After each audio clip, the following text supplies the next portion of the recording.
Yes, welcome into SportsBit Betting Insight today, Monday, October 3rd. Big game breakdown, a great matchup. Monday Night Football, the Giants and the Vikings.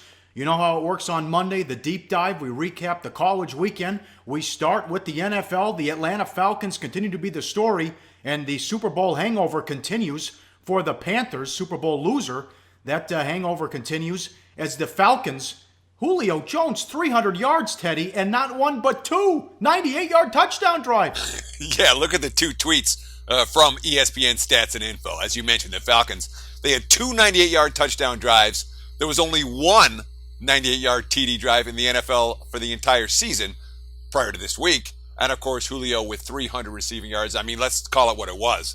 You know, Matt Ryan threw for 500. The Panthers' defense was absolutely shredded from start to finish. Look, Carolina scored 33. All right, that was enough to win, 11 of the 13 games played on Sunday. Not this one, though. or 10 of the 13 games, I should say. It wouldn't have been enough to win, obviously, this one. Wouldn't have been enough to win the, 35-34 game. And, of course, the Sunday night game with the Steelers. But not a good result for the house either. Atlanta took a ton of money and sharp money before kickoff. +3 to +2.5. It's not that often that you see a game move on or off of 3 on game day. Falcons good? The Falcons' offense is really good right now. Defensively, no. And, it's going to come down to what teams can get stops. And I haven't seen Atlanta as a team that I'm confident can get a stop in a meaningful situation in the fourth quarter. They're good, but they're not great. Yep, bad for the books. How about the Buffalo Bills, who went outright in New England? Patriots shutout at home for the first time since '93. 7 bet down to 3.5. The Garoppolo news got out late. It was Brissett, and they threw the ball 3 times in the first half. Yeah, I mean, the Patriots, let's call it what it was. They were flat as a pancake from the get-go here, waiting for Tom Brady to return next week. I'm not sure it would have been that different if Garoppolo was behind center. I'm not sure if he would have lasted. Obviously, he's got some pain issues to deal with in his shoulder, but with Brissett behind center, even though the Bills had to worry about a game plan for Garoppolo and one for Brissett, it didn't matter. I mean, New England didn't get anything going offensively for the entire course of the contest, although they did miss a field goal, and that's why they ended up getting shut out. But, I mean, that when Gostkowski's missing field goals, that, the guy's money. That's the type of day it was for New England, just a complete no-show. Yep, and bad for the books. One more, the Broncos freight train rolls on, an easy cover at Tampa. Oh, yeah, and this was probably the worst day, the worst game of the day for the books. I'm sure Jimmy Vaccaro will tell us that on his recap of what happened tomorrow. But, I mean, the Bronx blow to the Bucks. I mean, squares from across the globe cashed in on this one. It was the most bet day, game of the day, and it was all square money on Denver. All that money cashed in with relative ease. Tampa, another lousy performance. All right, bad bets. The Jets bet down to Pick'em, never had a chance, and the over in the Bears-Lions game never had a shot. Yeah, I mean, the Jets bet from 2.5 down to Pick'em. It was all sharp money. The public liked the other side. They liked Seattle. But the sharp bettors were pouring just hand over fist on the Jets. They were betting against Russell's knee. Wrong. They were betting on the Jets' pass defense. Wrong. They were betting on Ryan Fitzpatrick off a dismal showing last week. Wrong. 0 for 3. Wise guys did not get that one right. And, of course, that Bears-Lions game, I mean, there was a ton of money on the over. There was a lot of square Lions money, too. No chance in that one, as you mentioned. But we talk a lot about running backs and why we don't worry about running backs when it comes to a point spread. The Lions-Bears, a classic example. Chicago's top 2 backs both hurt, so who comes in? The 5th-round rookie Jordan Howard out of that football hotbed called the Indiana University. What does he go? 23 for 111, 3 catches out of the backfield. Langfield and Kadeem Carey, had combined for 123 rushing yards the first 3 weeks combined, and some guy most people hadn't heard of before comes in and nearly matches that in a single game. I don't worry about running backs. It's all about the offensive line and the quarterback's ability to throw downfield. The issues continue at home for the 49ers. They had a lead, and then the Cowboys came all the way back. Elliott had a big game. And again, we read those comments. The GM of Arizona, he was they were bet up to 10, and they lost outright at home to the Rams. The Rams off the mat have won 3 in a row now. Sure did. And, we talked about it after week 1. How many lies is week 1 going to tell? Well, let's see. Tampa looked really good week 1. You sure did. Remember them beating up on Atlanta? Yes. Let's see. San Fran looked really good in week 1. Remember how good they, beating up on this LA team. first place in NFC West, and LA has a defense, and boy, they intimidated Arizona. It really looked like they did. Their hard hits took the Cardinals out of the game. Now they're dirty, but there aren't that many teams in the NFL that have a defense. And the big play in the game for LA came on special teams. Their special teams are really good. Not many teams can score on special teams. Maybe that overcomes the Case Keenum factor. But obviously for Arizona, Carson Palmer, who turns 37 in December, he's looking at, and he's very in concussion protocol. Remember, Arizona's got to travel to San Fran for Thursday night's game, and it doesn't, from early indications, Carson Palmer, very, very iffy. And the few books that posted lines for this ball game have seen a lot of San Fran money. You talked about the Niners, though. Let me talk about that there was a huge adjustment for Dez Bryant being out, but it was still a move to San Fran. Let's give Dallas credit. They were down 14-0 on the road. They stayed true to their game plan. They were, missing two starting offensive linemen, their starting quarterback, and their best receiver. And down 14-0, there was no panic. They pretty much dominated the game thereafter. Dallas, they're looking pretty good right about now. Hey, I got a question for you. Romo's supposed to be back week 8. What if the Cowboys are 7-1? It'd be a tough decision for Jason Garrett to make. Yes, I think he goes back to Romo. I do think they go back to Romo regardless. If they're 7-1, even so, I think they go back to Tony Romo. I think. But, we'll have to see how they get to 7-1 first. I think Garrett's going to get overruled by the owner in that one. This was an easy one. The Chiefs, oh my God, bet down to +3, 22-0 before you can blink in the first quarter. Fumble, interception, shank, punt, bam, bam. And Pittsburgh blows them out. And how about this, Teddy? Here, the prestigious Super Contest at the Westgate, used to be the Hilton, $1,500 entry fee, 5 picks a week against the spread in the NFL. The consensus, the top 5 plays the last 3 weeks, 1-14. Oh my God, it's Square Ball City. They had the Broncos as their first winner. That snapped a 14-game losing streak for the consensus in the Super Contest. What a disaster. Sure. Let me start with the bad bets, because there was a ton of them. We talked about the Jets, and we talked about the Bears and the Lions over. We talked about the Lions and the 49ers and the Cardinals.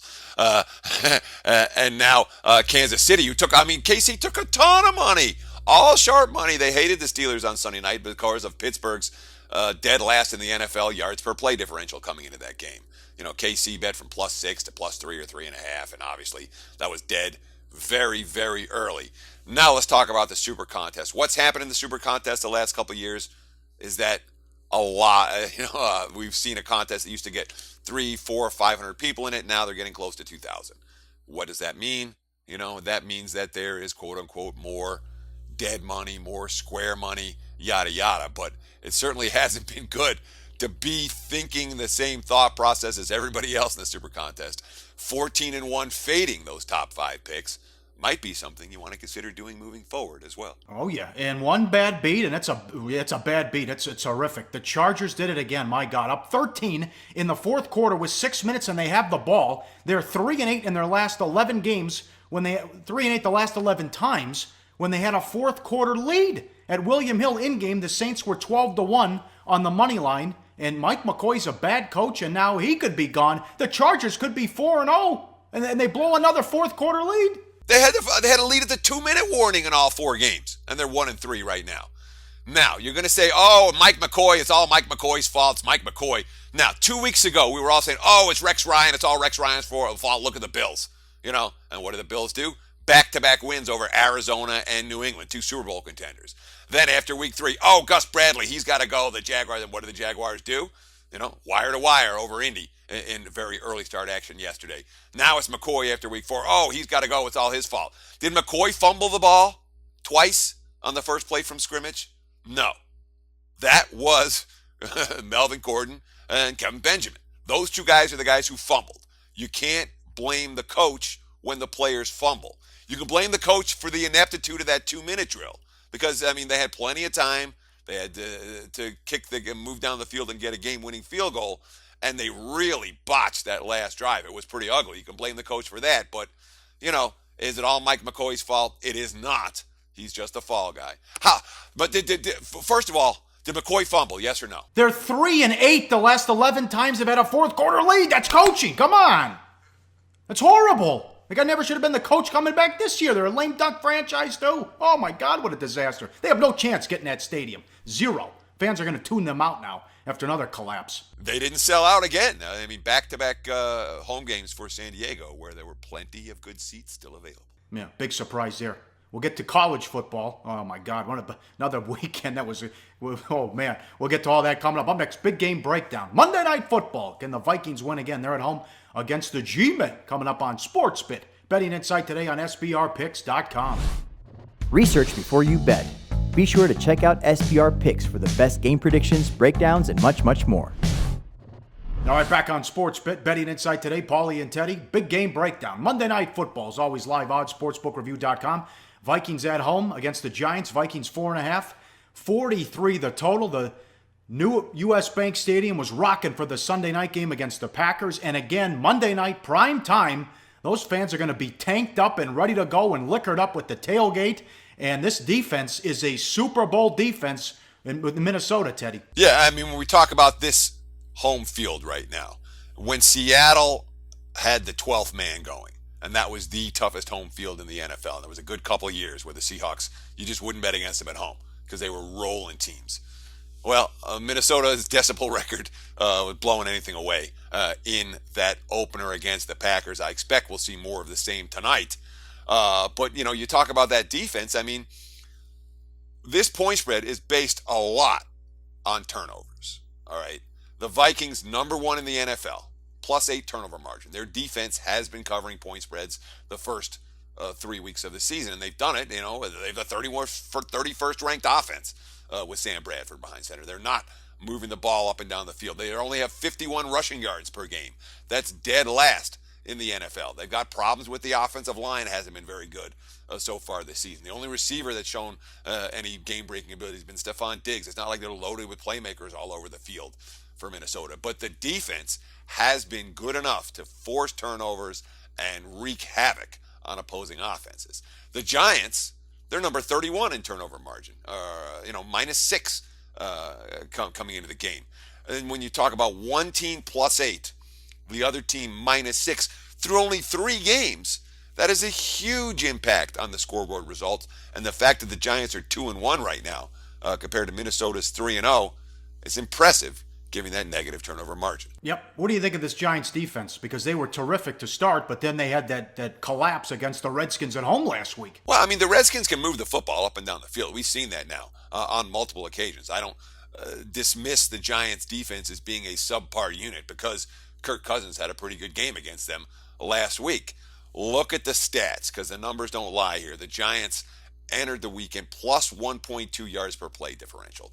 That's number 1 in the NFL. They shut down Drew Brees and the Saints offense on this field the week before Kirk Cousins picked them apart. So it's not like the Giants defense is this miserable stop unit. Nothing like it was a season ago. Interesting enough, again, we talk about the scoreboard results. We talk about the turnover margin. Points per game, the most basic metrics. Vikings are number 20, Giants are number 21. They're right there, both averaging, the Vikings 21.3 points per game, the Giants 21 points per game. They won, the Vikings won 2 road games where the offense only scored 1 touchdown in 8 quarters because of that defense.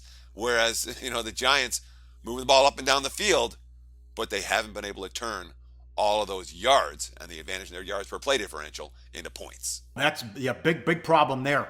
5 touchdowns in 3 games, and they went against average defenses in the Cowboys. Well, the Saints are horrible. The Cowboys, Saints, and Redskins. So that's a problem. Big problem, because you're going against a top defense coming up on the road. Well, yeah, I mean, if we compare the Vikings defense to the 2 that they just faced, the Saints and the Redskins, there's no comparison. But New Orleans, a bottom 5 defense in the NFL by any metric. I believe the Redskins are right there with them, especially given all the injuries that they've suffered over the last couple of weeks. And look, Manning's thrown for over 900 yards. OBJ is 280 receiving yards. Shepard's 233. Cruz is $195.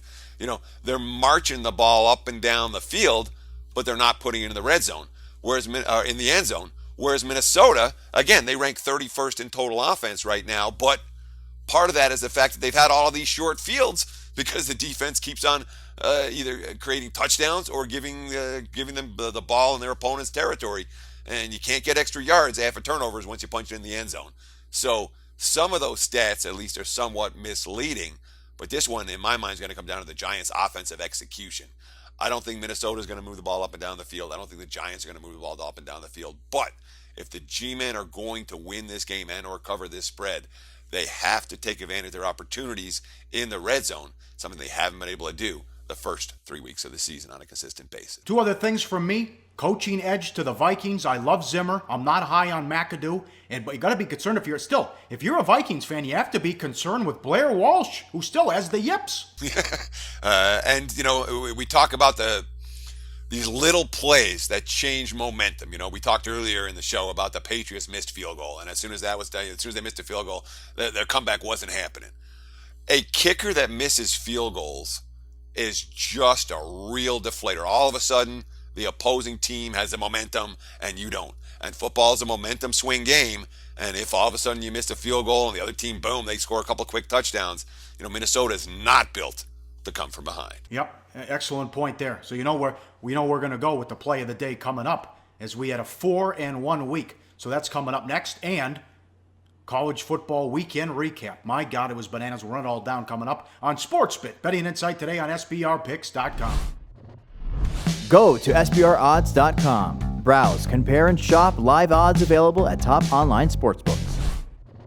All right, back on SportsBit. Betting Insight today. Deep dive. College football every money. What's that smell? What's it? Money! 4-1 week for us. 17-7-1 on the football season. And the bad beat, here was our loser. Michigan. What the hell? 3 missed field goals. They dominated the game when you look at the yards, and the only Wisconsin touchdown set up off a great interception in a short field. Hornibrook had no chance against that suffocating Michigan defense. No, Wisconsin had 7 first downs and 159 total yards. And they covered the spread because of the missed field goals. And also because of that, and this is the worst thing. When the guy makes the interception of the year in college football, and you're going, no, you freaking no, just drop it. It's 4th down. We're going to get it 1st and goal. And did you see how Harbaugh did that, by the way? Michigan got the ball back with 2:15 left, and Harbaugh burned every second of that 2:15. Perfect time management. Tough beat, obviously, if you had the Wolverines, a game they dominated, but didn't cash. Well, why did Harbaugh do that? Because he was smart. It's a one-score game. Remember the Michigan State game last year? Yeah, exactly. Yeah, where they screwed it up with 1 second left. Yep. Here's some bad bets if you're paying your college coach a lot of money. Oh, my God. How about Texas, USC, Oregon, LSU, Penn State, and Auburn all could be open at the same time? Yeah. Which job do you want? Tom? Hey, if you're Tom Herman's agent, oh, my God. And do you want that? The question is, do you want any of these jobs? And let's be true about it, okay? Tom Herman can be coach for the next 10 years in Houston, and they can go 5-7 every year. If you go to Texas, guess what? You get 3 years, and if you don't win 10 games, the 3rd year you're fired. Same thing at USC, same thing at Oregon, same thing at LSU, same thing at Penn State, same thing at Auburn. So any one of these jobs is going to come with an enormous amount of pressure to win right away. And the leagues we're talking about, not easy leagues, especially those SEC schools, but the Pac-12, the Pac-12 is not easy to win. Penn State's got to go against Michigan and Michigan State and Ohio State. It's not easy at any of those jobs, and the expectations of the alumni and the fans through the roof. No winning solution. If I'm Tom Herman, I sit right where I am at Houston, happy and content and making millions of dollars a year anyway. Especially if they get in the Big 12. You got that right. All right, explain this, the pick 6 for Pittsburgh on the final play. Oh, my God. Pitt's, it's a 4th and 24 from the Marshall 11-yard line, and boom, Pitt gets the pick 6. That was a total that was bet from 70 down to 57. It was easily the steam play of the week among total. The pick 6 equals all of that under money. Failed to cash. Over comes through.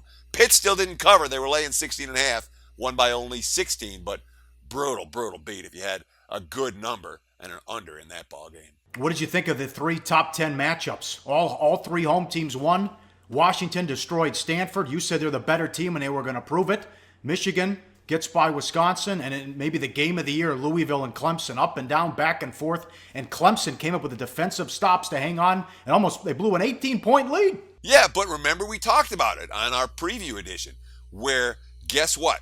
Clemson has seen a quarterback in practice every day that's like Lamar Jackson. So they'd seen a quarterback with ridiculous speed and a huge arm before, and that's how they got, I think, that final stop of the ballgame. Yes, great job by Washington too. That was a hell of a performance on Friday night. That was dominant. I mean, that one was easy. That one was felt over by halftime. Yep. All right, plenty of bad bets. Alabama laying 34, bet up to 37. Saban doesn't care about margin.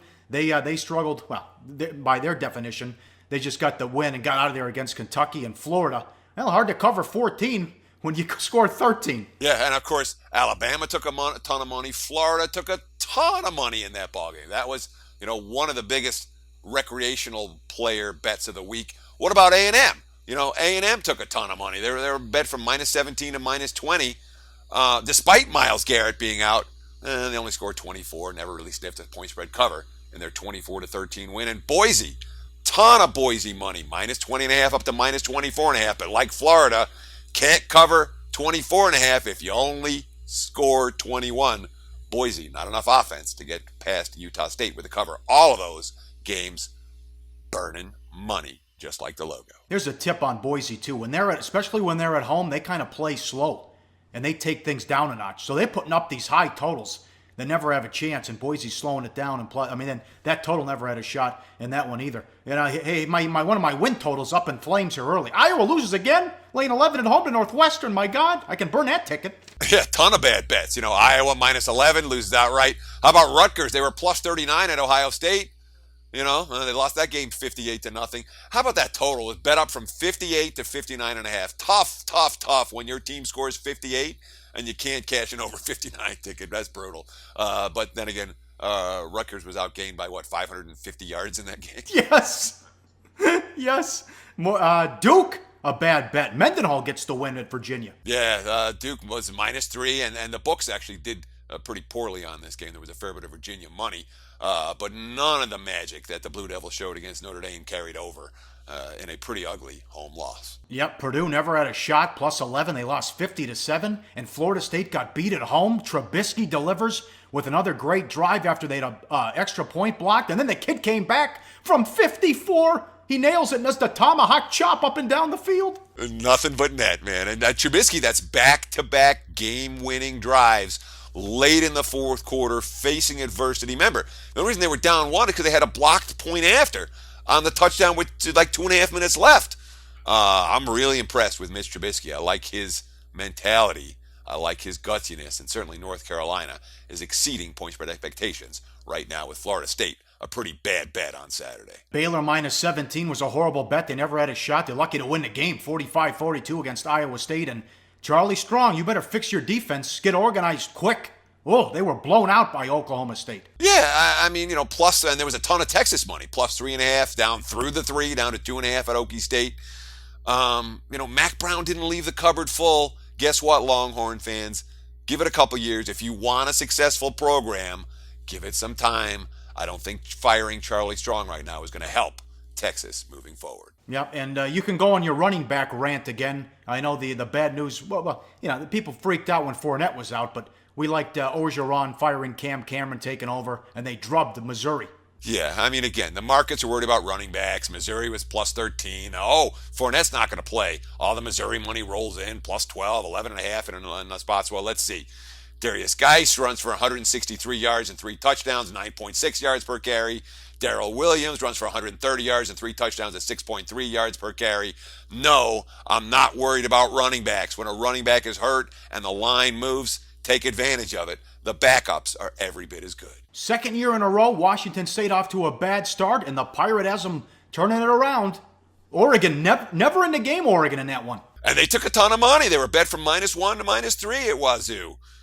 Two programs. I'm not going to say the programs are headed in opposite directions right now, but I think it's going to be Helfer's going to have a hard time surviving this, especially given what happened in their bowl game last December. It should be a midseason firing. All right, bad for the books. Memphis, Ole Miss over, and Colorado does it again. Yeah, the Buffs make the coaches poll top 25. which I happen to notice there was a headline about it. Otherwise, I would never look at those things. But I think they deserve it. Colorado took a ton of money, and Memphis, out of Memphis, Ole Miss over, was bet from 65.5 to 71, fell 76. All that over money cash is. Heavy money for Indiana. They knew what they were doing there. They win outright against Michigan State, and the shenanigans in the Penn State-Minnesota game. Oh, yeah, that total bounced from 54.5 to 56.5 and 56 and 55. It ends up landing 55 in overtime. Wherever you made a bet over or under on that game, most people ended up pushing or winning. Not a good result for the house. Either was the Oklahoma win over TCU. They had a big lead. It was 49 to 46, and they held on. Yeah, it actually could have been worse for the books because the Sooners bet up from -1 to -3.5. If the game was sitting on 3 relatively late, and that would have been a very bad outcome for the house.